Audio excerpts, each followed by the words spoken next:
Nah, kemarin Bapak Ibu sekalian saya melihat catatan-catatan khotbah saya mulai Januari.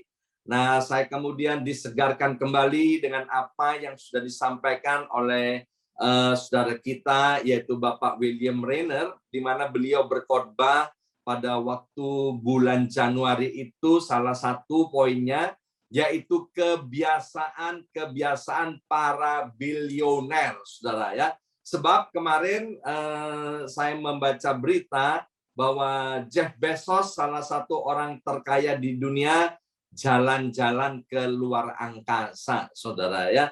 Nah, kemudian saya ingat kembali apa yang sudah disampaikan oleh Bapak William Rainer, bahwa kebiasaan bilioner itu bangun pagi ya. Saya lihat catatannya, di situ ada Oprah Winfrey, kemudian ada Bill Gates, kemudian juga ada Elon Musk, ada Jeff Bezos ya, dan beberapa orang yang sukses. Mereka punya kebiasaan yaitu bangun pagi-pagi. Saya nggak tahu apa yang dikerjakan mereka pagi-pagi, tapi saya percaya mereka pagi-pagi bangun karena mereka membutuhkan satu ketenangan, membutuhkan kekuatan, membutuhkan ilham, membutuhkan pewahyuan. Tapi maaf, saya tidak tahu sumbernya dari mana.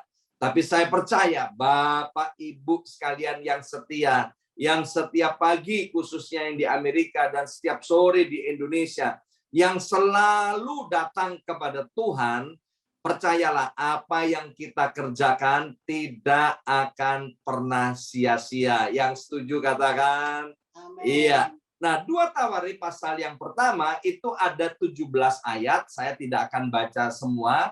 Saya akan bacakan dari ayat yang pertama.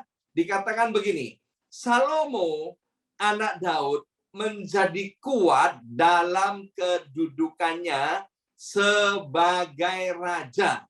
Nah, ini poin yang penting. Tuhan Allahnya menyertai dia dan menjadikan kekuasaannya luar biasa besarnya.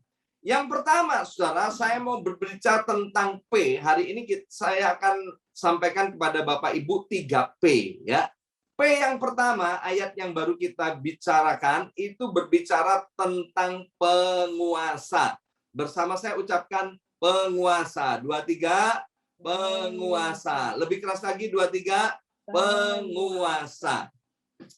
Salomo menyadari, saudara, bahwa dia bisa mencapai prestasi kedudukan seperti itu bukan karena kuat gagah manusia. Alkitab dengan jelas berkata mengapa Salomo bisa begitu kuat dan berhasil menjadi raja di Israel. Karena Tuhan menyertai dan memberkati dia. Nah, Bapak Ibu sekalian, kita harus menyadari apapun keadaan kita, kalau kita sampai kepada hari ini, itu bukan karena kuat dan gagah manusia. Kalau masih pernah ingat, saya pernah sampaikan begini, teman sekolah saya, ya, dia cukup nakal di sekolahnya, saudara, dia dari sebuah desa di Indonesia. Kalau saya sebut namanya, Bapak Ibu juga pasti nggak tahu nama desa itu, saudara. Nah, kemudian dia bekerja sebagai seorang karyawan, ya. Dia bekerja sebagai seorang karyawan. Nah, kami ini waktu SMA bersama-sama, kami setiap hari itu setiap sore, ya, setiap sore kami dibawa ke kapel untuk berdoa. Kami tinggal di asrama, pagi-pagi itu mesti berdoa bersama, ya. Nah, kami memang hidup di dalam kehidupan berdoa, Bapak Ibu sekalian. Nah, satu kali teman saya yang dari desa ini, saudara, dia kemudian diberkati oleh Tuhan, ya, diberkati oleh Tuhan. Satu kali dia sampai punya pabrik dan lain sebagainya. Satu kali ketika dia dalam perjalanan mengelilingi komplek perumahannya, saudara, dia tiba-tiba ingat dari mana dia berasal. Nah, ini luar biasa, saudara. Dia ingat dari mana dia berasal. Dia gini, aduh, aku ini kan orang desa, orang miskin, bekerja sebagai karyawan, ya. tapi sekarang kok aku punya pabrik, aku punya rumah bagus, aku punya mobil mewah. Wah, ini bukan karena kuat dan gagahku. Ini semua karena Tuhan. Saudara, teman saya yang nakal, saudara, di mana setelah dia menjadi dewasa, dia tidak pernah ke gereja, dia nggak pernah cari Tuhan. Hari itu, ketika jalan-jalan di kompleknya, dia teringat akan Tuhan, dan sejak hari itu, dia mencari Tuhan. Mengapa? Karena dia menyadari bahwa segala sesuatu yang ada padanya itu bukan karena kuat gagah manusia. Nah, 1 Petrus pasal 5 ayat yang kelima berkata begini, dan kamu semua rendahkanlah dirimu seorang terhadap yang lain. Sebab Allah menentang orang yang congkak, tetapi mengasihani orang yang rendah hati.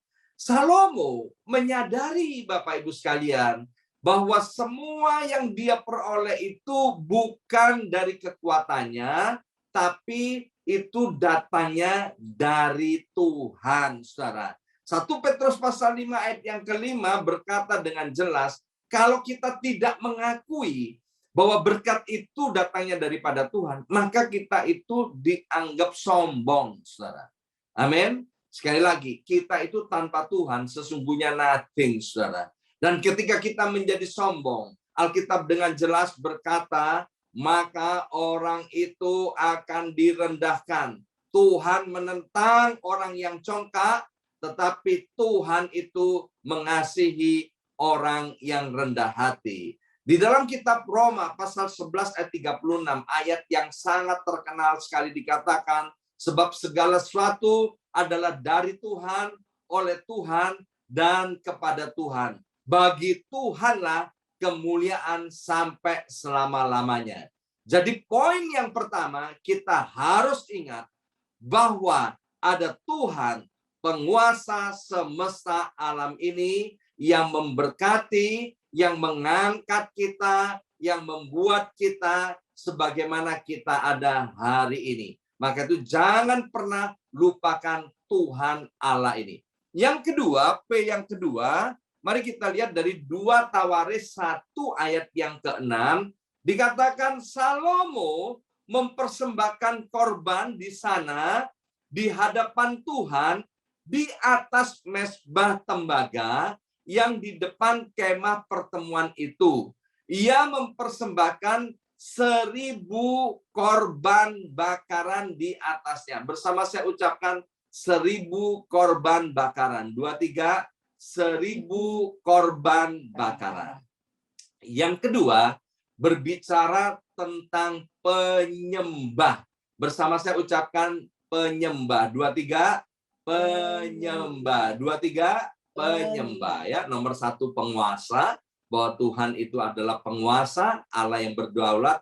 Yang kedua, berbicara tentang penyembah. Nah, Salomo ini ternyata seorang yang suka menyembah Tuhan, saudara. Mengapa suka menyembah Tuhan? Karena dia tahu tanpa Tuhan hidupnya nggak bisa apa-apa. Maka itu dia punya kebiasaan untuk menyembah Tuhan. Dan waktu dia datang menyembah Tuhan, dia tidak pernah datang dengan tangan kosong, tapi di sini dikatakan dia membawa 1000 korban bakaran. Saya pernah katakan begini, orang dapat memberi tanpa mencintai. Sekali lagi, orang dapat memberi tanpa mencintai. Tapi orang yang mencintai, dia tidak bisa tidak untuk memberi. Ya, sekarang sekali lagi saya nggak bicara soal berapa banyak yang kita berikan kepada pribadi yang kita cintai, ya. Tetapi orang yang mencintai itu pasti memberi, dan yang diberikan itu pasti yang baik dan yang terbaik, saudara. Ya, nah saya teringat, saudara. Saya ini kan orang miskin, saudara. Waktu saya pacaran sama istri saya, ya saya sudah bekerja, saudara, ya sebagai seorang karyawan. saya selalu membawa oleh-oleh kalau ketemu dengan istri saya. Kami ini jaraknya, saudara, untuk menempuh perjalanan dari rumah saya ke rumah calon istri saya yang sekarang jadi istri saya ini, saudara, itu perjalanan ya 4 jam, saudara ya. Nah, saya pasti membawa sesuatu yang baik dan terbaik. Memang tidak mahal, saudara. Kenapa tidak mahal? Ya, karena saya miskin ya. Jadi saya membawa yang terbaik buat saya. Nah, Salomo ini, saudara, karena dia mengakui bahwa Tuhan itu penguasa, maka dia suka sekali menyembah Tuhan. Jadi kalau berbicara kita menyembah Tuhan, itu kita pasti memberi. Seperti Bapak Ibu sekalian ini, ya. Saya tahu hari ini Bapak Ibu datang kepada Tuhan dengan memberikan waktu yang terbaik. Bapak Ibu sudah memberikan hati yang terbaik, memberikan suara yang terbaik untuk meninggikan dan memuliakan nama Tuhan. Dan dengar Bapak Ibu sekalian, seperti saya sampaikan tadi di awal, bahwa apa yang kita kerjakan ini tidak sia-sia di hadapan Tuhan. Tuhan memperhitungkan dan mencatat semua apa yang Bapak Ibu kerjakan. Maka itu teruslah menjadi penyembah-penyembahnya Tuhan.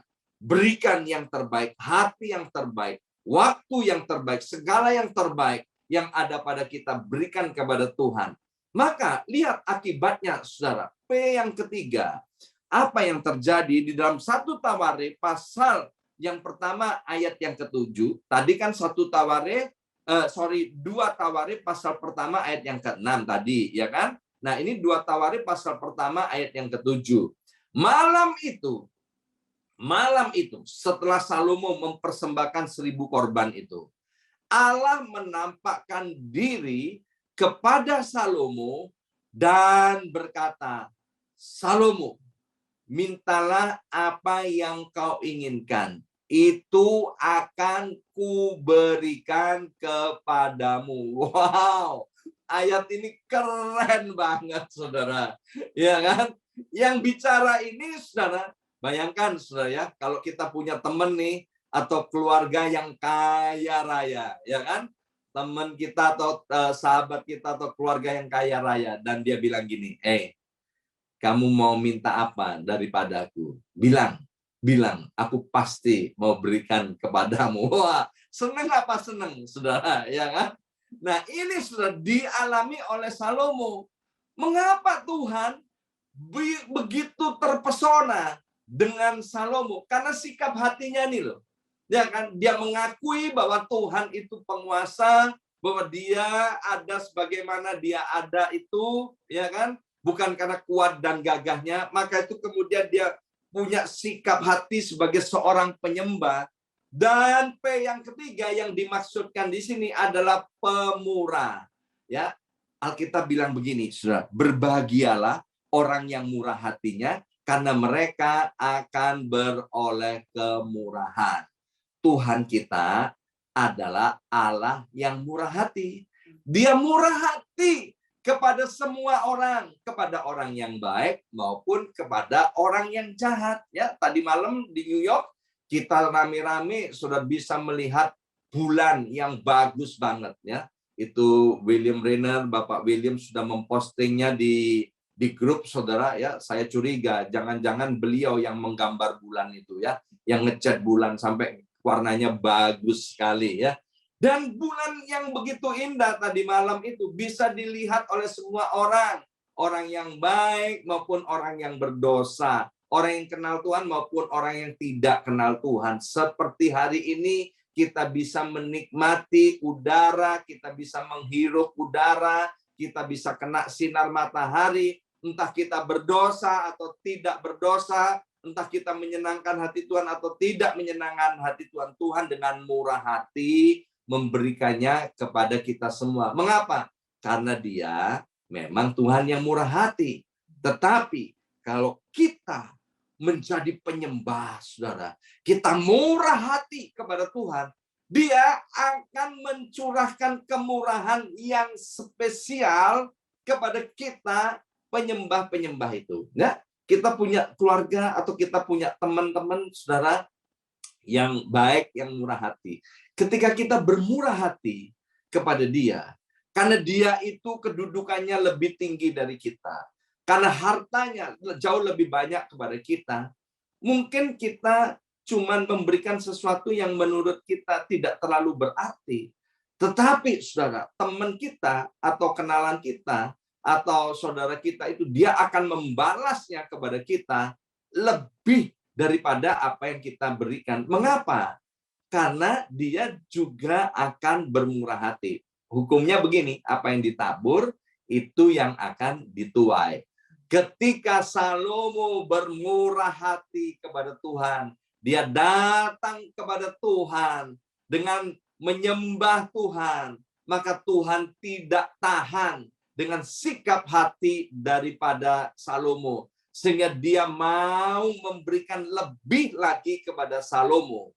Dan dari ayat inilah, saudara, kemudian timbul bagaimana Salomo bilang begini, aku nggak minta harta, aku nggak minta kesehatan, aku nggak minta yang lain-lainnya. Tuhan, aku minta hikmat saja dari Engkau, ya.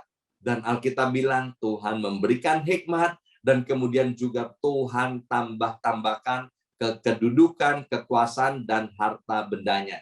Hari ini kita sudah belajar 3P dari kisah Salomo. Yang pertama, bahwa Tuhan adalah penguasa. Yang kedua, miliki sikap hati sebagai seorang penyembah seperti Salomo. Dan yang ketiga, bahwa Tuhan Allah adalah Allah yang murah hati. Kalau kita bermurah hati kepada Tuhan, Tuhan akan lebih bermurah hati dengan memberikan sesuatu yang spesial kepada setiap kita.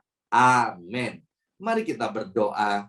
Materaikan setiap benih kebenaran firman Tuhan ini, ya Aba, ya Bapa. Sehingga Tuhan 3P ini, Tuhan, kami mau ingat-ingat terus, Tuhan. Untuk kami tetap rendah hati, kami mengakui bahwa Engkaulah penguasa tunggal dalam kehidupan ini. Dan biarlah Tuhan teladan daripada Salomo yang suka menyembah Tuhan, memberikan yang terbaik kepada Tuhan.